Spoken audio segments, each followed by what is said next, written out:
Dwi ddim yn peth da bod ni wedi colli aelod. Mae hynna'n peth trist ac yn amlwg mae'n gwneud gwaith yn y cynulliad bach yn anoddach. Ond oedd Dafydd El yn rhywun oedd yn aml yn siarad yn erbyn y blaid yn enwedig o gwmpas amser cynhadledd a oedd hynna'n achosi problemau. Felly mae yna problemau'n dod allan o Dafydd El yn gadael ond yn symud mlaen gallwn ni fod yn blaid mwy unedig. Dwi'n just meddwl bod mae'n siomedig, mor siomedig.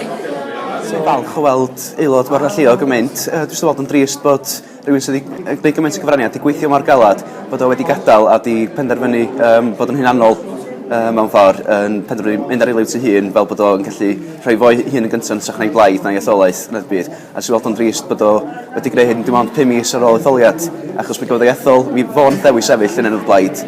A mae wedi penderfynu, does byd wedi newid yn y blaid, dim yn gwybod dim byd rwan ac oedd o'n ddim yn wybod cynt.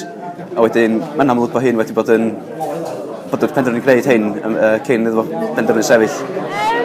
Doedd o ddim yn sioc ar ethol i fod yn onest. Dwi'n meddwl bod o wedi ymdellhau a chydig o flynyddoedd rwan o'r blaid. Yn fy marn personol i, dwi'n meddwl yn foethol ac ar mwyn tegwch i pobl nath bleidleisio, fe ddylai Dafydd El sefyll lawr, ond a fydd yn gwneud hynny'n gwestiwn arall. Ond, ia, ar mwyn tegwch yn bersonol, fe ddylai o gamu lawr, yn sicr.